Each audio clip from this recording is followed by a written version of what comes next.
All right, everybody, welcome to Spocast. How's it going? We are on episode 3 of season 3. I'm Johnny Kashmere here, still in a season of death. Let's bring in your host. First of all, here he is, Philip Stamper. What's up, brother?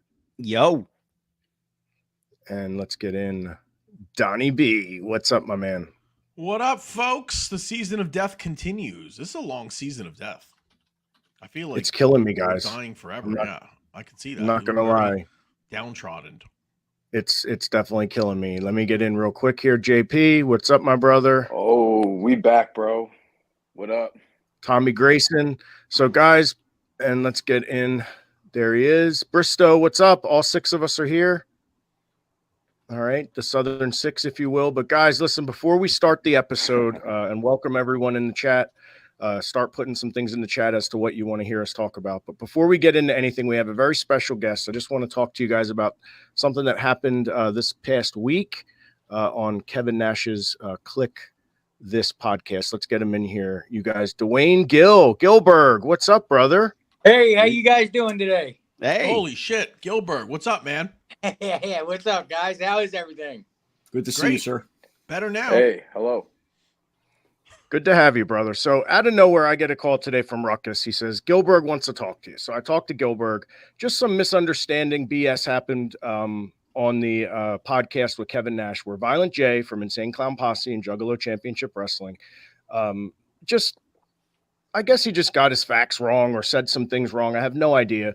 But he basically said that maybe you had something to do with an incident that happened at James Ellsworth's event last month, and obviously you had nothing to do with it, which I completely explained. And Violent J has nothing but love for you, Dwayne Gill. Yeah, so that's all good. Jay is super cool and awesome guy. I mean, like I say, there's no beef, no hassle, no nothing, man. It was just a mix-up. And what was said was he came to a show, and things weren't done the way that I guess he agreed to do them. You know what I mean? And Jay doesn't do autograph sessions and sit around and do meet and greets. He just doesn't do it. He'll come out and do the show, but he doesn't do meet and greets. And Right. He was talking to Kevin about an incident that happened on the show where he ended up doing a whole bunch of meet and greets and didn't want to, and he was kind of put out there, and then the line kept getting longer and longer and longer, and he was out there for an hour, and you know him, that's it, I'm done, I gotta go. So he came through the, and the whole time he was out there, I kept saying, you got to get him in here, brother. He's gonna leave. He doesn't do this stuff, man. He does not do this. You've got to get him back in here. Well, sure enough, here comes the door. Boom, I'm out of here. Give my money to Bingo Bang, what the other clown that hangs out with him. And he said, give my money to him. I'm out of here. And he left. Well, he was on Kevin's podcast, and he said he was on a show of a Goldberg lookalike, but he's a little older and a little more feeble. And then they put up a picture of me. Brother, I haven't promoted a show in 20 years. I don't have anything to do with it. I was on the show free myself because he has a tag team that works for him called the New Age Job Squad, and they're good kids. So if I go out with them, it gives them a little notoriety and gives them a little push. You know what I mean? So that's what I was doing. I was on the show free myself, everything.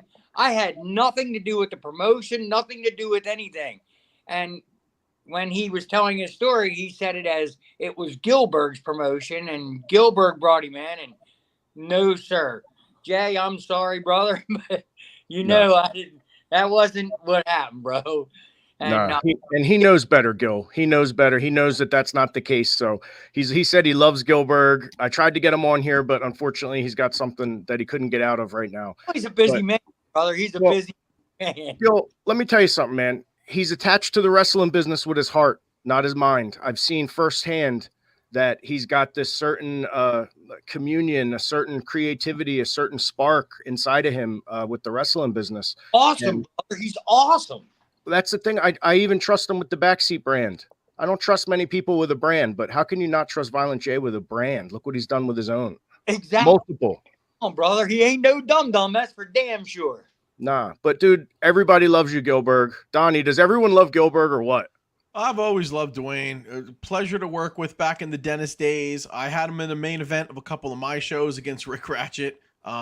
Just a super good dude. Never had one bad thing to say about him. Never complained in a locker room. Was more than generous with his time. Stayed around and shook every hand and signed every autograph. Not 1 second did I ever see Dwayne Gill be a problem in any way, shape, or form in the business, and I always loved my time around him.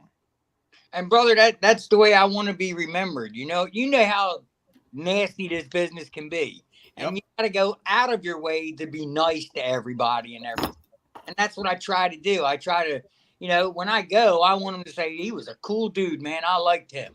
And that's the way I want it. I don't want no bad stuff, and that's the whole reason I asked to come on here, to just clear the air and let everybody know, I swear, guys, I never rip nobody off or nothing like that, man. Nah, you're a good brother, man. Like I said, one of the best times I ever had was the Maryland Christmas party back in like 01, 02, I think. So, bro, I mean, you were the man back then. You're still the man. Thanks for coming on, man. No, thank you guys for having me on there. Thank you. I started Absolutely. Maryland Championship Wrestling back in 1990, January. That's right. 90.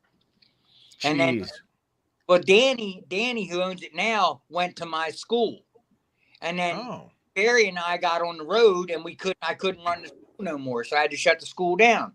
Well, then that's when he started Bone Breakers, him and Mark Schrader, and he said, Dwayne, you mind if I use MCW? I'd like to have I said, go for it, brother. And look, he's done with it. My God, man, It's incredible.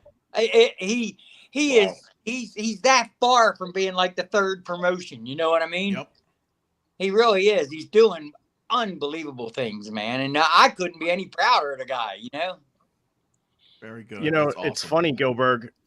We're talking about that for weeks on here. Like, if you've been following our Spokecast, the podcast, which I know you haven't, don't get me wrong. Donnie talks about MCW constantly. We talk about Mark Schrader. We talk about Danny. We talk about all the good old days, and we talk about how it is a cut above the rest. And now you come on and say the exact same thing. So it makes us look like we know what we're talking about. Oh yeah, you really do. You really. And Donnie's awesome, brother, man. We go way back. We used to have a lot of fun, man. Yes, we did. I mean, Always and the a fact, gentleman. and the fact you have the general manager of MCW right here. I'm just saying, propping up the ego. That's It's true. great. That didn't even dawn on me. You're right. Shit, you're right. Yeah, the MCW is great. Well run. The GM's a little lame, but other than that, it's great. I agree with you. Phil had to Do you want to come back, on Gilbert? I'm just Yeah, we'd love to have him on Now again. you bring me in for a show because we're gonna beat the hell out of you. Tommy Grayson might. Nah, hey, you got. I mean, Hell yeah. he's awesome, man. I mean, he is great. I love Dan. I love they're all good guys, and I love Ellsworth and ACW and all too. You know what I mean? I'm not saying nothing bad. It was just a mistake that was made, and my name got put where somebody else's should have been, and I just wanted to set the record straight because, like I say, I like to keep my name spotless on in the business. Well, thank yeah. you for that. Anything you want to plug? Do you have social media? Any upcoming events? Anything you want to plug before you're out of here? Yeah, 1 second. Yes.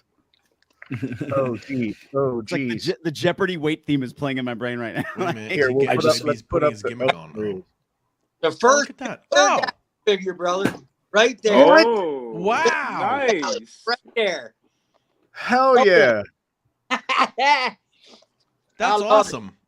Nice. I love it, and hopefully in December, the video game will be coming out that I'll be on. Oh, Wow. Pretty cool. And maybe you can come back on and tell us about it. yes. It's the Wrestling Code.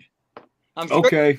about it. Oh, nice. Yeah, I heard about this. Bro, he's been busting his tail. It's gonna be unbelievable. It really is. The graphics are awesome. He's hoping to get it out before Christmas this year. Oh, All wow. right. Yeah, this is years in the making. I heard about it. It is, man. It's unbelievable. It really is. It's an awesome Cool. game. You have an open invitation, brother. Come on here any week to plug it, talk about it, or anything. You're Hey. welcome, man. You're great. Anytime you need anybody, man, you just call me. I Thank you. love doing podcasts, man. I really do. All right. Thank you, Tuesday sir. nights. Thank you, Gilbert. You got it, brother. Hey, All my best. very, very much for throwing me in there real quick to straighten this up. And please tell Jay, man, loving to death, man. Always. Back at you, brother. Always. Yeah, Johnny, take care of that. All right, you take care. Have a good one, bro. You know. Awesome. Oh man, what a great was guy, good. right? For We sure. need some sound effects, yeah. Sound effects. Where are Yeah, you? man. All right, so there you go. Thanks, guys. You know, you That was like, sometimes I didn't you want to gotta- interrupt Gilbert. As a Sometimes- shoot, legit, he was super easy to deal with back in the day. Like I literally had him on the main event of a Tom Zerber show. We had 1,200 people. The main event was Gilbert versus Rick Ratchet. That was the Wow, main event, Jesus. and it was awesome, dude. It's stuff you couldn't do today with a pride flag and all this other stuff. But it was great, man. It was so much fun. Gilbert was great. And now that he's not here, we can tell the truth. No, I'm kidding. I'm kidding. Good dude, easy to deal with. No, that's awesome, man. You know, Yep. former light heavyweight champion, impromptu on the Spocast. Yeah, The bro, longest you never know. reigning light heavyweight champion, if I'm not mistaken. Yep. I love, and when he said, "I'll be right back," I love that. That could have been. I thought it was forever. getting a gimmick. Yeah. How about his house, I- you guys? He lives in a nice, upstanding house. I like to you see know? that. Good. He looks like in good shape. He's alive and well. You Mhm. know, I think he works for the school system in Maryland, if I'm not mistaken. But just another good older guy who's successful in life and seems happy. I love that so much more than the curmudgeons that come around every now and then. Amen. Thank you. Yep, Right on. exactly. He's definitely an OG though. What's that scraping sound? Someone eating a water. That's my ice? mouse. That's my mouse. Oh, Delco. Bible? I was like, Yeah. is somebody, But I- you said old curmudgeon. I'm like, is that somebody like crawling out of a coffin, like screaming? Sadi. We were going to talk about Sid, so maybe it's Sadi crawling out of the grave. But guys, so we got tickets on sale already for the next two events. But guys, we want to talk about the gathering. That's what we're all here for. The gathering of the SPOs, right? We want to talk about it. And we have a guest going to join us actually, and he's here right now. Let's bring him in, you guys. I will That's let the right. backseats do some talking. Hey, what up, y'all? Whoop whoop. Whoop, whoop. How's everybody Welcome to the doing tonight? Womp womp. Everyone's doing great, right? man. Go ahead and introduce yourself. Let the fans and the viewers know who you are. I'm Humble Among. I do a Juggalo YouTube channel. I'm a Juggalo journalist, a rap performer, just a Juggalo, you know. I do these gathering documentaries and shit. Some people seem to like them. Yeah.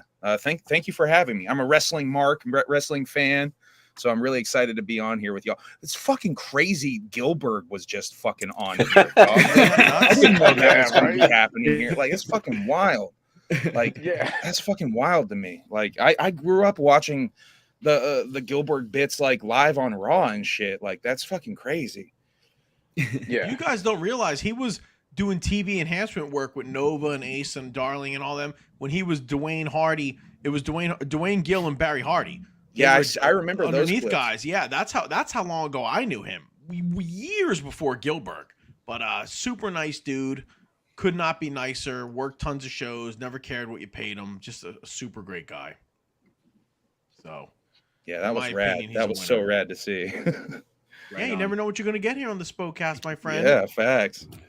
Well, speaking of the Spokecast, Humble, we first got acquainted because you did what I referred to as investigative journalism right after we had Violent J on. And Yeah. that was probably the biggest hit that the Spokecast had at the time, just because, you know, your journalism made it so that, you know, every Juggalo knew to go and check out the Spokecast. So that's what led me to your channel. Obviously, I believe the ICP Iceberg video, which, Yep. you know, we could talk about, you know, later on and stuff. I think that's been what you call your crown jewel of the channel and stuff.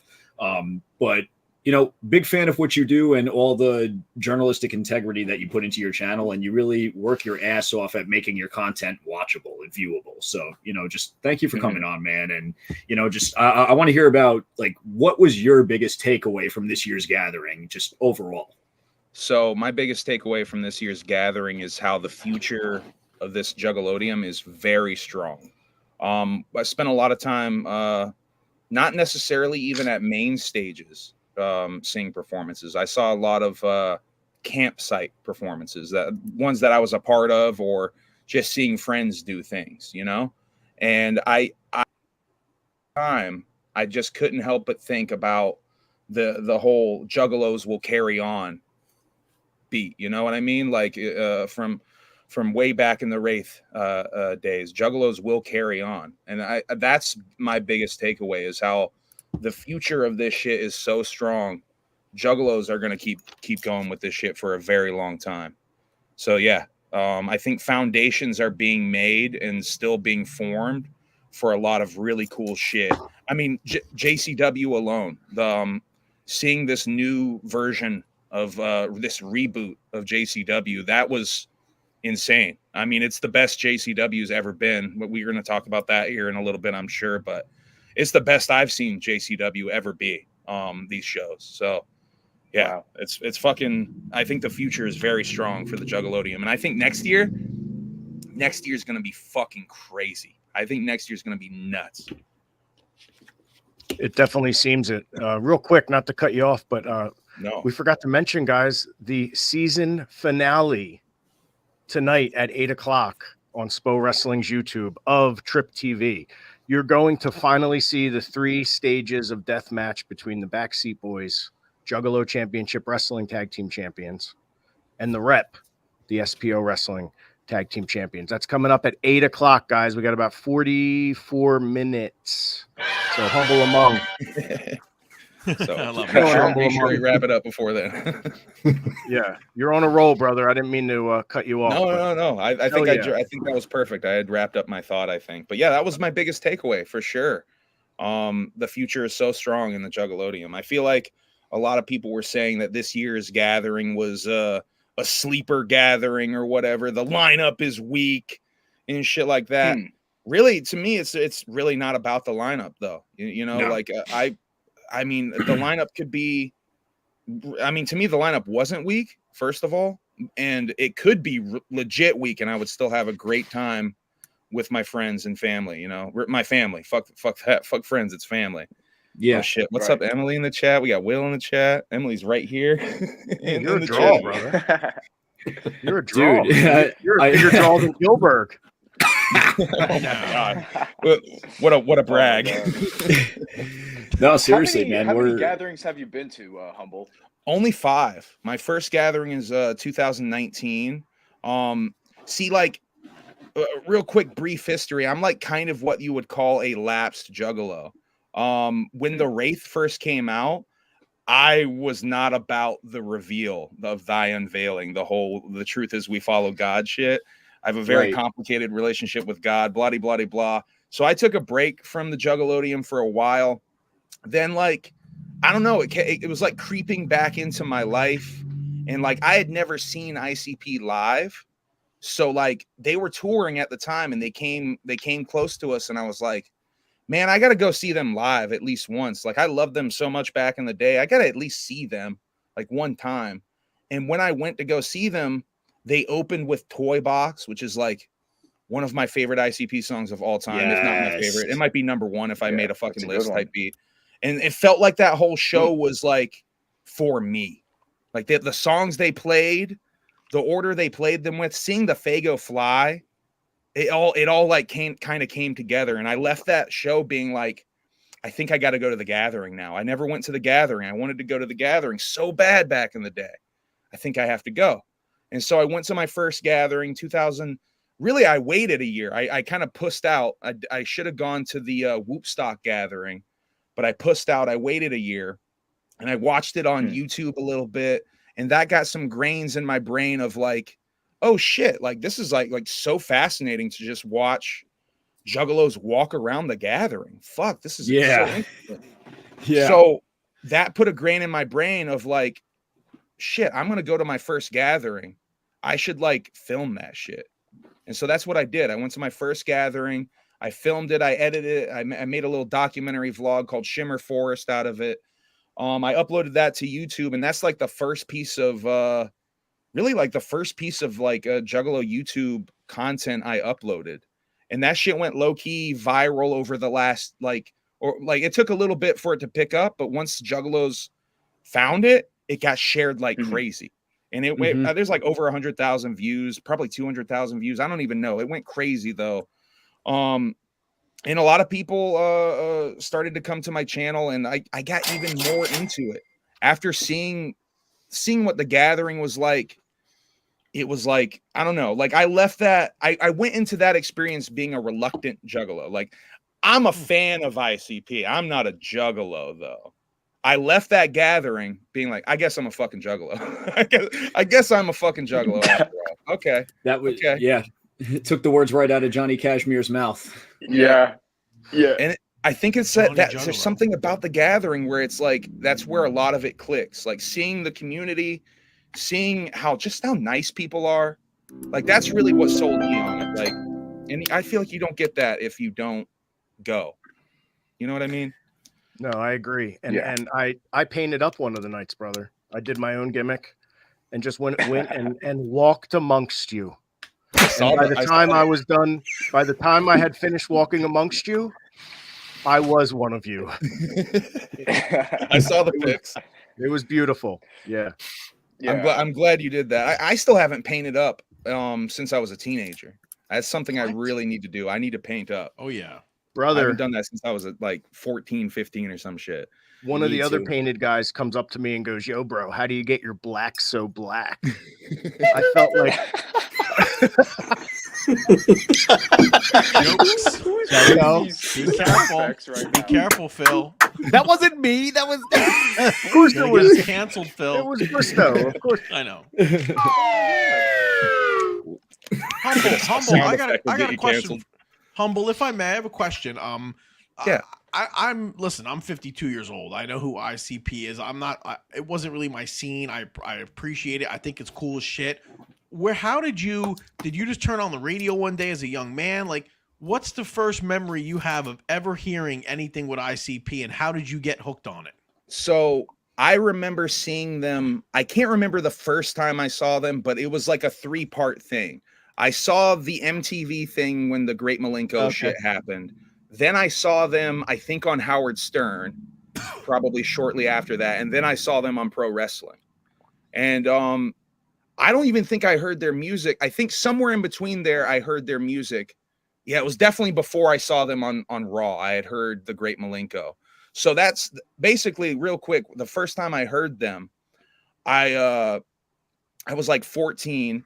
And I was hanging out with my friend. I don't know if she wants her name on here. I was hanging out with my friend, and her older sister was smoking weed in her bedroom. And it was one of those things where it's like, well, let's go see if we can convince her older sister to smoke weed with us. So we went, and like, she was cool, and she was like, yeah, come on in, let's smoke. And so we're in her bedroom, and like, she's playing the Great Malenko. I don't know it's the Great Malenko. I thought it was Cypress Hill. So I'm listening to it thinking it's Cypress Hill, and I say something stupid about being at Cypress Hill, and they're like, this ain't Cypress Hill, this is ICP. I'm like, oh shit, those guys, okay. Oh, this is kind of rad. So like, we're smoking, and I'm just listening to the Great Malenko, and I fucking song after song, I'm like, this is so fucking rad. This shit's hilarious. But then you like, see, to me, ICP is so fucking great because it's like everything I love in one thing. It's funny shit, it's wrestling, it's horror movies. It's almost like an Andy Kaufman-esque level of performance art, where they're constantly fucking with everybody. Like it's everything I love in one fucking thing. It's rap music. It's a little tinge of new metal. It's literally everything I fucking love, like in one thing. It's perfect. It's Artwork. perfect for me. Artwork. The artwork on the albums are Yeah. awesome. You got Yeah, you the can't design. forget the artwork and the design and all that, and the world building.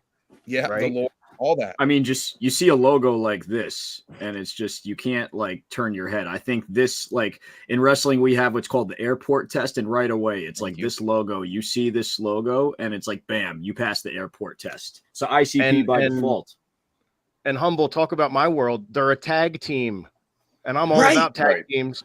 So It's all about tag team wrestling. I think I saw you guys say that on something else. It's all about tag team wrestling. And It is. Yeah, it really is. They are a tag team. They are a tag team in and out of the ring. Yeah, And they don't get enough credit in wrestling and music. I agree. I agree. Yeah.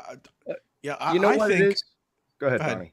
No, I was just gonna say, I think to me, being a little older than you guys, I would love to ask Violent J, but I would almost be willing to bet that one of their influences was Kiss, because when I think of ICP, it reminds me of when in the late 70s when I first saw Kiss's album come out. Like, I didn't know anything. I was, holy shit, this is awesome. So I kind of listening to Humble. That's what it just sparked my imagination as to when I was a kid and I saw that. And with the Kiss Army and the branding and the promotion, it reminds me. I would almost be willing to bet that Violent J would say that Kiss was a big influence on that. I can kind of answer that question because I'm such a nerd, and I know he's answered that question before.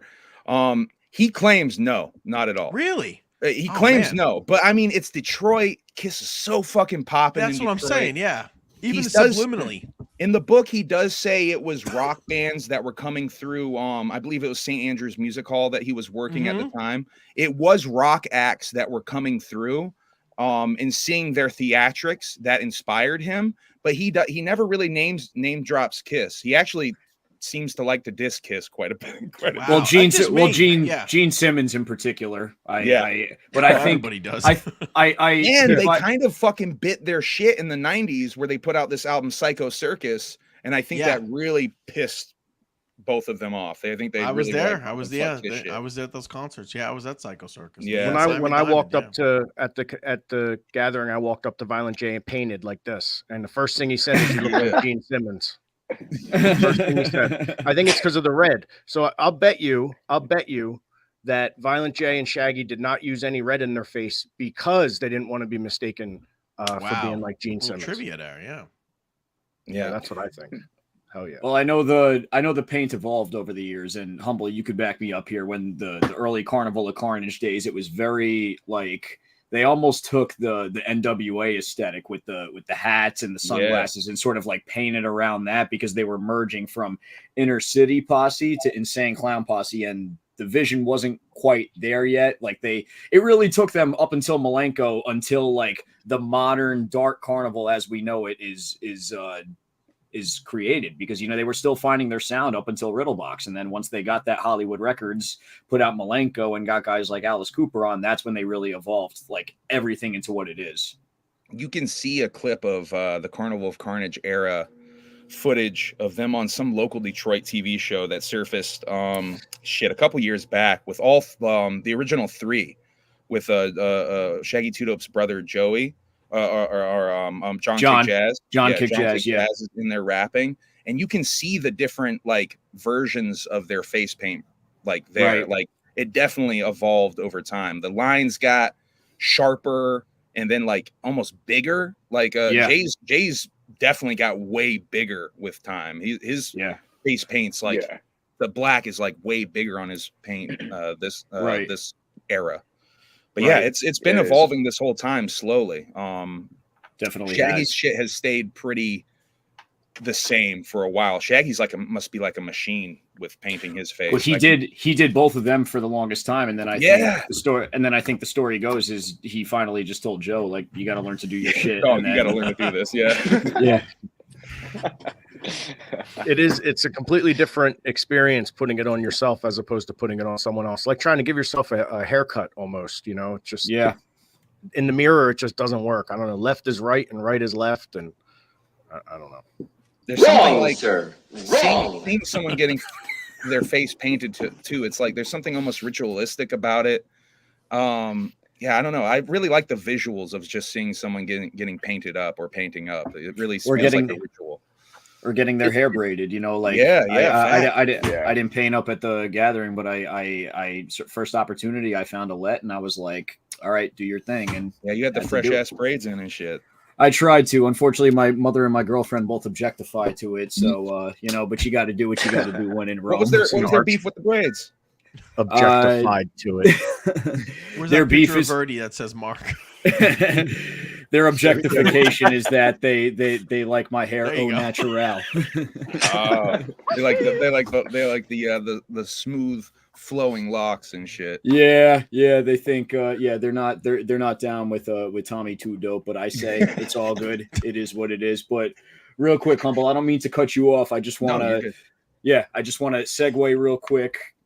Johnny Kashmere, if you could pull up some visuals real quick. JP and myself have a quick little story time that we would like to segue into, if you don't mind. I'll, JP, Damn, I'll man. allow you Well, to take over real quick. I'm just looking at this. Like, could you imagine these guys in silver pants, like with that hair and all that?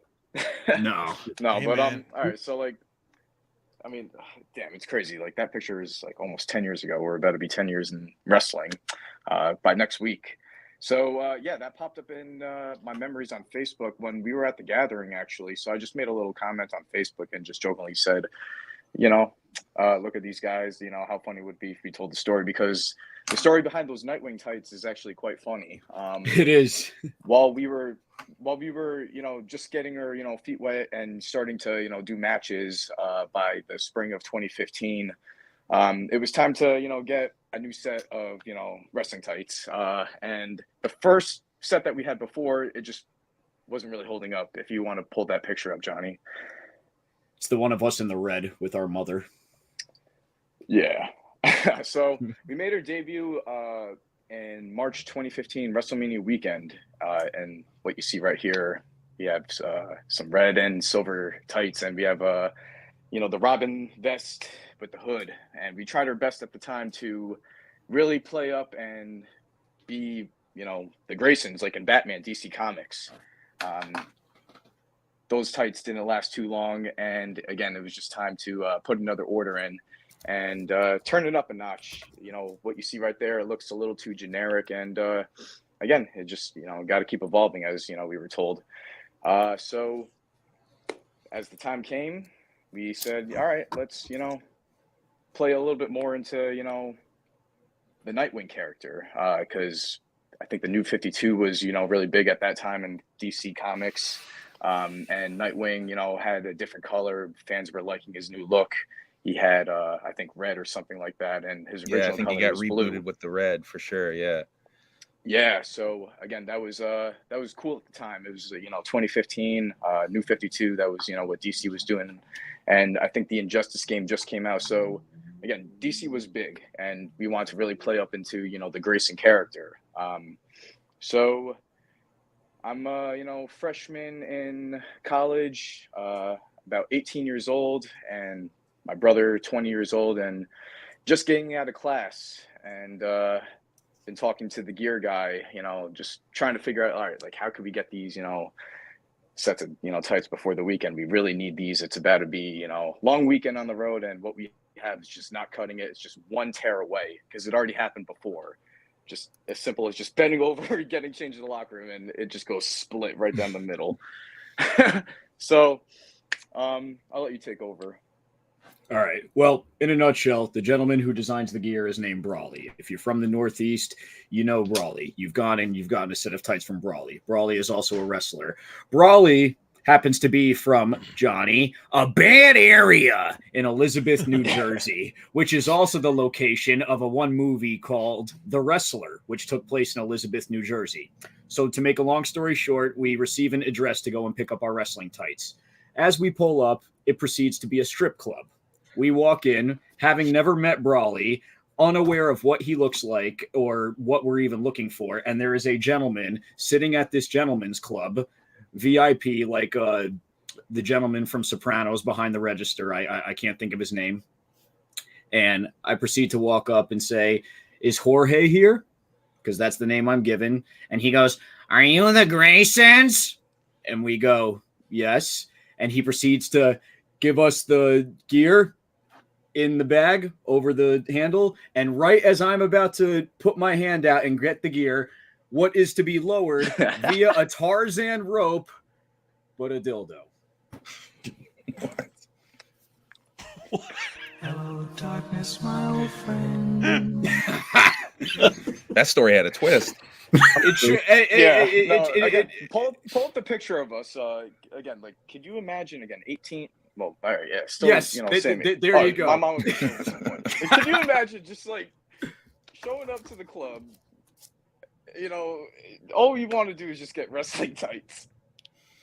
We're little kids. Justin's hardly old enough to even be in there, and all you see is just ass and titties and just you're a young kid coming to get your tights, and bam. Oh wait, but you know, talking about. I mean, you know harm. So, the only thing harmful is the story. Spent like it felt like 30 minutes. We literally spent like 30 minutes, like just talking, broadly about like comics and other bullshit. Feeling. And then we just, looked at each other and we were like, well, we didn't come here for nothing. So, yeah. Pork chop sandwiches. You know where this is. Johnny. You know where this is going. That's you guys terrible. Well, that's basically the story. We got lap dances, we got ripped off, and we were handed a dildo with wrestling tights. And the BackSeat Boyz were born. And This then was all 10 before- years later, The Grayson. It was all before OnlyFans. These are the early threads for the BackSeat Boyz. that's it, man. Are you a real wrestler? For those of you who don't know, that's a Juggalo skit of Madrox prank calling either Shaggy or Jay. Help me out, Humble. Oh yeah, fuck. What is that on? Are That's you like a on real wrestler? Wow, I haven't thought about that in a while. Holy shit! What is that on a Cryptic Collection or some shit? Something like that. Man, I haven't thought about that in a minute. Damn, these sound effects though. So I have a story. Yeah, no, that's- We had a fun weekend too. Should we talk about that, you guys, real quick? Absolutely. So we were at this thing. Check this out, Donnie and everybody. Oh yeah. Gotta let it play. All right. Does One of the anyone best. know who plays that song? Who wrote that song? Whose song is that? I know it's from What's Happening, but who actually wrote it and plays it? Do you know? Oh, wow. I don't know. Is it the Temptations? No. Henry Mancini and his orchestra. Oh, really? I knew it was a big band orchestra. I just didn't know. The name. Yeah, Henry Mancini. What a great So theme song, bro. We met Raj and we met Dwayne.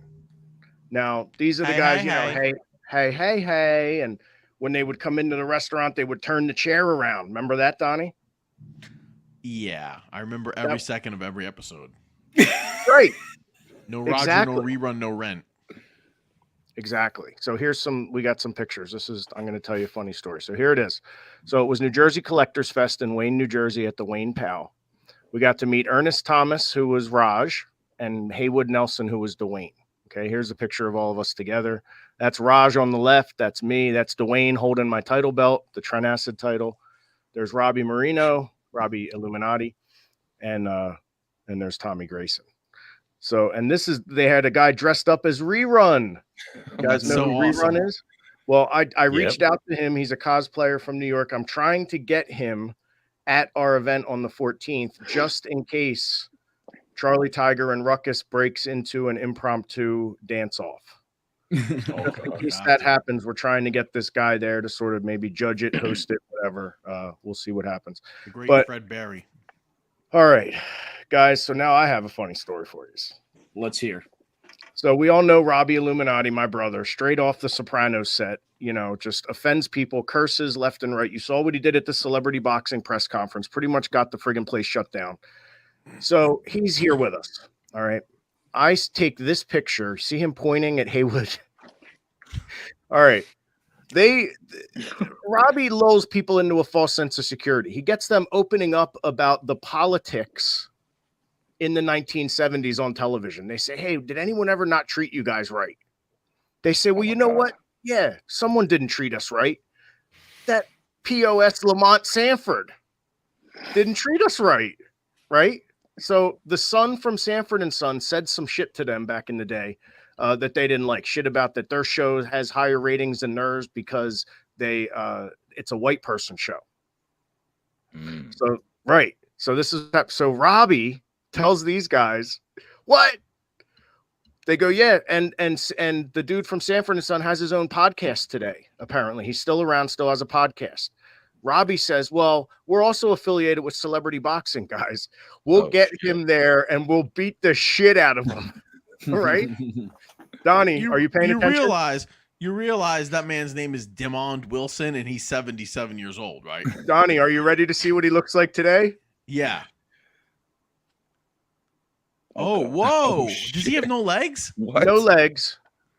No legs. Hosts his own podcast. This man is probably a living saint and you know, like representative of courage and keep going and blah blah blah. And my brother Robbie Wants is to fight trying to him. put a hit out on him through Damon's celebrity boxing. Now, keep in mind, Mr. Damon Wilson is 77 years old. The picture that you just showed with you, Raj, and all them, Yep. might I remind you, Ernest Thomas is 75 years old. And look how Jeez. incredible he looks there, dude. He's Well, we had him- 75 years old. We had He him looks like sign $1 this million for you. bucks. That's That's him.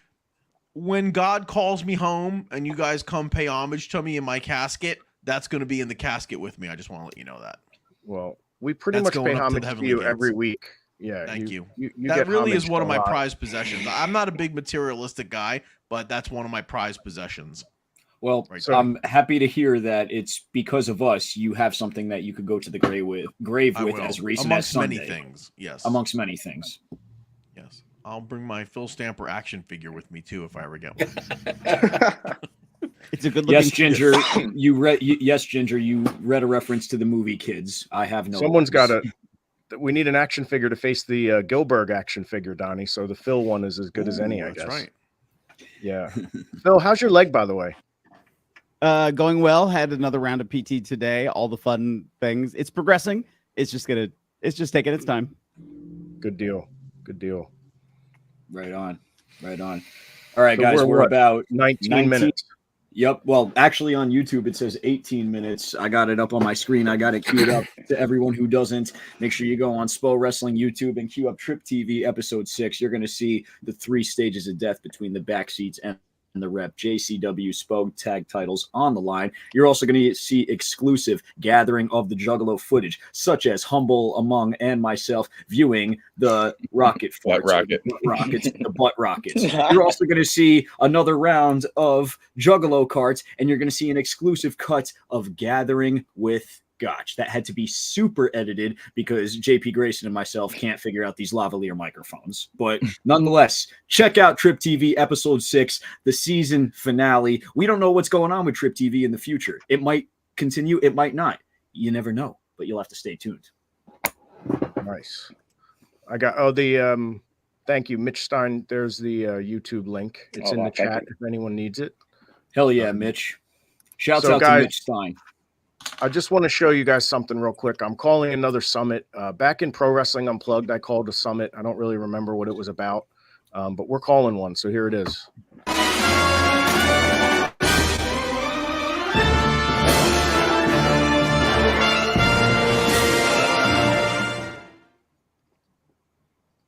So the OG Summit, it's called. So I'm calling all OGs. If you're out there, if you can hear me, if you know an OG, if you live near an OG, if you work near an OG, let that OG know that they are wanted in SPO Wrestling on the 14th. And it's very important. And we need to see them in the ring. So what do you guys think of that? Good? Awesome. Oh, I love it, bro. Good. We But need we know the all really OGs. big news. The really big news coming out of it is this for November 2nd.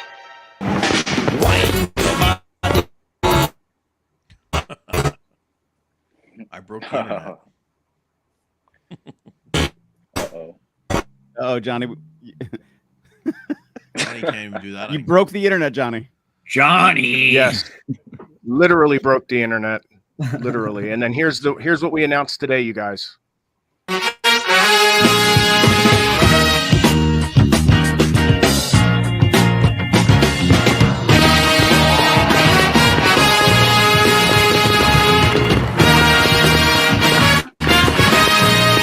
Hey, well, I'm a friendly stranger in the black sedan. Won't you hop inside my car? I got pictures, got candy, I'm a lovable man.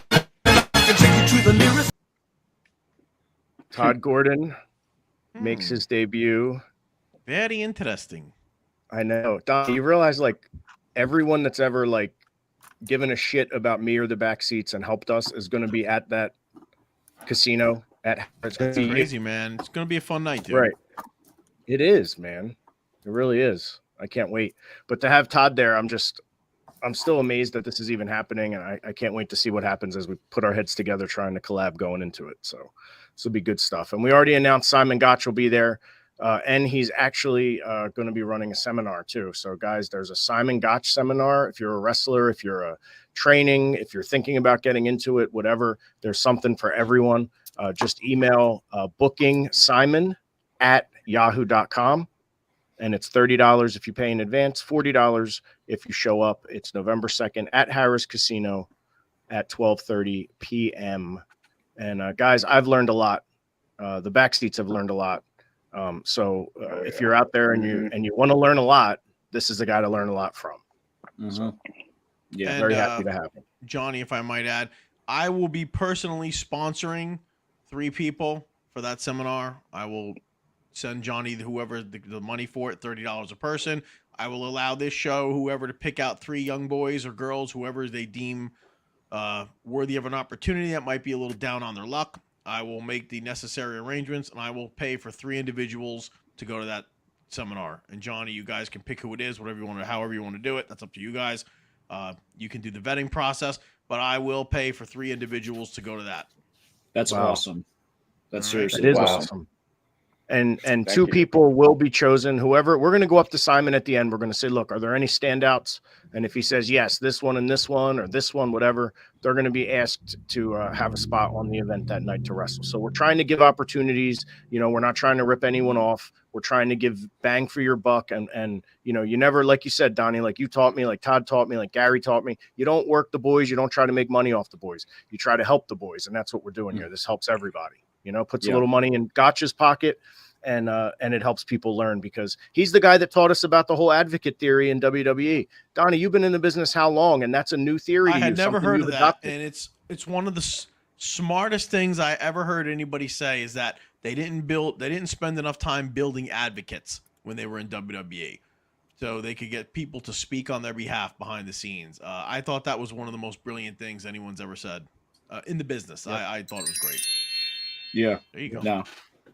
I mean, Simon is one of those dudes. Anytime you're around him, he's always going to be dropping knowledge, even if it's not necessarily about wrestling or the current business. He's going to be dropping some sort of life information. You know, I've spoken to Simon about a lot of, you know, really just outside of wrestling personal things. And let me tell you, you know, he's helped me through, you know, just a lot of problem solving moments, you know, over this last year, just on a personal level. He's very, very intuitive, and he's got a mind for just philosophy in general. So if Donnie B is sponsoring 3 people and 3 people hashtag want it, then I would say that this is literally the equivalent of cookies being handed to you on a silver platter. Take it. So that's all I'm going to say. Actually, one of them, Phil, find somebody from Maryland Champion down in your way, a young boy or something that wants to be part of this, and one of them will be from your neck of the woods. You pick him. Yeah. I'd love it. And for, I'm going to say for all younger talent out there, learn the fact that you have to drive somewhere in wrestling, not just in your 20 That's miles. exactly why I just said it. Get out there and do it. I encourage everybody to do it. You should be there. I don't care where you're from or what part of the country you're from. You should come out for this. Phil, you could probably find a young Simon- boy that'll pay. You say to the young boy, it's only $20. And then he'll give you the 20. Donnie will give you the 30, and you still made $10 off it. So let's see you do stuff like that. I don't like your allegations, sir. Yeah. You know it. So You already sounds good to me. That's how it's got to happen. Before I had a we great get time out to of here, talk guys. Yeah, go ahead. You pick it. Phil, you find somebody from down there for one of them. Gotcha. I was going to say I had That's a nice. chance to talk with Simon Gotch this weekend, and he was great. He checked in on my knee. He was asking me about stuff. I mean, it was a great conversation. Yeah, man. He's That's a good awesome. dude. And the ACO. I could listen to him talk for hours. I mean, like when we're in the locker room, in the car traveling, I could just sit there and listen to him. You know, if you go to the seminar, you will learn in and out of the ring. Like, he is a world of knowledge. He knows what the hell he's talking about, and he is scientific. He is technical. He knows what he's doing in the ring. Yep. And guys, so we're about 10 minutes roughly from the season 1, possibly series finale. We don't know of Trip TV. But before, I don't want to forget this. We have a special guest next week, guys. You want to tell us who it is?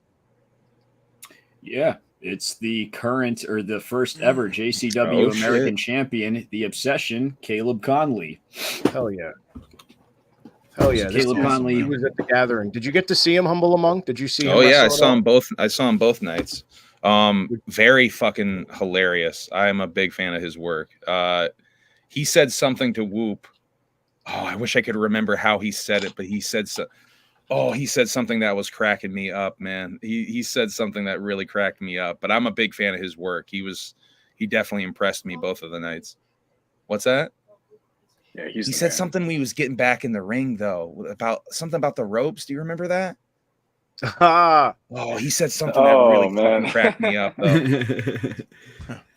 We'll have to be on standby for this comment, but I mean, since we're on the topic and since we're about 9 minutes out, let's talk JCW, Humble. Based on your, knowledge of the previous JCW and, what you saw live up close and in person, was this your first time? Obviously you've been to the Gathering before, but, just give me your feedback. I want to hear. So I've seen a little bit of the wrestling at every gathering I've gone to. This was the first time I've sat down for full fucking shows, though, and like caught it from beginning to end. So here's my thing. You can tell, and Jay cut this promo on the second night, that you can tell Jay's passion is with JCW. He said it a couple of times at the Gathering, actually, but you can really tell because he's fucking killing it with it. Like it looks amazing. I can't wait to see those episodes of Lunacy, those 8 episodes that are apparently finished and just sitting on a YouTube channel somewhere. I can't wait to see those motherfuckers because it looks amazing. I was so impressed with the shit. Like, so for example, a couple years back, they did something called the Hootenanny Hoedown down in West Virginia, right? And they did a gimmick that was pretty fun where they had like shitty ass, old school thick hemp rope set for the wrestling ring and shit. And it was fun for what it is, but it was kind of like, you could tell it was almost an afterthought. You know what I mean? And I feel like that's been what JCW was for a little bit, almost an afterthought. Now it seems like it's really to the forefront. You can tell Jay's putting a lot of attention into it. And it's fucking great. Like, it's some of the best pro wrestling I've seen at all recently. I mean, we just watched GCW the other night. The homecoming shit. It was a good show, but I had so much fun watching the 2 JCW shows over the GCW show. I'm a huge fan. I can't wait to see more of it. And with the weekly stuff coming, man, it's going to be a really interesting thing to see how big this can get, because I think there's a lot of potential for JCW to get fucking huge and actually become a force in the independent wrestling circuit. Yep. And I think that might be what Jay's going for. That's exactly what he's going for, man. I don't know if you caught the seminar that they did on Saturday, but even just based upon this year's lineup alone, you could tell that wrestling is important to Jay and that he's pushing it hard, just as hard, if not, harder than, any of the music acts. And I think we're going to start seeing a lot more ICP/JCW events, whereas, maybe he had wanted to separate them beforehand, but I think the 2 biggest focuses on Psychopathic right now are going to be ICP and JCW, because that's what people are coming out to see. Fans are loving the JCW, and they will come out if the Wicked Clowns perform. He knows his audience. They know their audience, I should say. And Humble Among too, Violent J inspires a certain loyalty. These guys are defending the Juggalo titles everywhere they go. They're holding them up in front of the cameras and letting people know these are the belts that matter. These are the belts that we've wanted our entire lives. That's the kind of things. Caleb Conley, same way. Willie Mack, same way. These guys are Juggalos first, and then JCW wrestlers second. So there's a whole different motivation inside these guys' hearts when they wrestle for JCW. And Violent J's been able to tap into that. And he even recognizes my Trent Acid title. So every time I hold that up now, there's a part of JCW inside of that belt. And I bled to get that title, So JCW is something that has worked its way into my heart, worked its way into their heart before they even met me. If anything, I'm JCW because these guys infected me with it, honestly. And now it's just taken over. It's like I don't want to say it's a cancer because a cancer is negative, but it's taken over my whole body, and now I'm a juggalo and proud to be. Yeah. It's Shouts a out to the fungus. homie. Shouts out to the homie Kosuke. R.I.P. Trent, shouts out to Trent Kosuke. motherfucking Acid. You know, yeah, Thank you. absolutely. Nice. Well, Yeah, boys, I as mean- if we almost wrap this show up, I do think we should take a second to acknowledge the passing of an individual this week that I knew pretty well. Yes, sir. Actually, yesterday it was reported that Psycho Sid Justice, Sid Udy had passed away after a battle with cancer. And I just want to say, you know, I hadn't talked to him in a long, long time, but he used to work the shows for Dennis Carluzzo. Everybody knows the story. I had him on my first show. Unfortunately, he couldn't make that one. But as we've been talking the last couple days on the internet, it's all over the place again. Sid Vicious versus Rick Ratchet. The match that literally is still to this day the coolest thing that ever happened in independent wrestling. Sid, barely a year removed from the main event of fucking WrestleMania 13, came to a little podunk town in Wayne, New Jersey, and took it upon himself, called an audible, wrestled Rick Ratchet in the ring, and put Ratchet over in the middle of the ring, 1, 2, 3. So imagine if Roman Reigns or Cody or Seth or somebody next year, a year removed from the Mania main event they just had, would do the same thing for an independent wrestler. That was the magnitude of what happened. And I remember the story. And he was just a pleasure to deal with on all the shows for Dennis. And my heart goes out to him. He seems to have found peace later on. I wish he would have been put in the WWE Hall of Fame while he was still alive. He wanted it really bad. He deserved it. To this day, I think, in my opinion, the most physically impressive athlete. I know a lot of people think it's Brock, but to me, I think the most physically impressive specimen. If the aliens 1,000 years from now said, what did a professional wrestler look like back in 1997 or whatever in the United States of America, it would be Sid Vicious. One of the greatest looks of all time, and did a few things, but did them well. So my heart goes out to his entire family. I know, Johnny, you probably did some events with him. I don't know about JP and Tommy, but Phil, I think you did at least. Yeah. No. Just I an didn't. awesome dude all around. Pleasure to be. Never big leagued anybody. I actually saw him go into his own pocket on a few events and pay a little extra money to some of the young guys who got power bombed and choke slammed just because they went up for him and made him look good. Never told anybody about it. I saw it with my own 2 eyes. So I had a God chance bless to you, hang out Sid. with May him. you rest in peace. I had a chance to hang out with him, and he wrestled. He put over Scorpio for our PW title at the ECW arena. Did great business. Huge guy. Donnie, when he would come out on WWE, his black vest would sit up off his shoulders because of how big his traps were. Do you remember that? Of course, dude. He was the most physically impressive human being ever in professional wrestling. Yeah. I don't care. Brock could be second. It's Sid.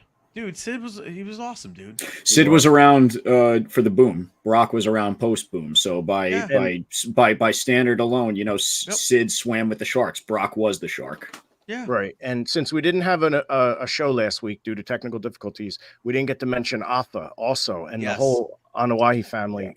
You know, our heart goes out to him. Afa ate at my dinner table, Donnie, and in the home I grew up on when I was 19. So our heart goes out to all of them and what they're going through. Blessings and love and respect to everyone. Afa Jr., Samu, all of you, Lance, God bless you all. So our heart is with anyone right now that is suffering or, you know, grieving the loss of a loved one. You know, I can't imagine. The circle of life, my friends. Yep. Well, Humble God bless Among, you all. we were so glad to have you here, Humble Among. Thanks for coming. Thanks for having me. We'd like to make it thank you at so least much a for coming semi regular thing. You know, I would love to come back and talk some more wrestling stuff or whatever. Anything, honestly. And we'll plug have you your back podcast. on here. Yes. And we're gonna have you guys, I think, on the Humble Among broadcast system here really soon. I believe in a couple of weeks.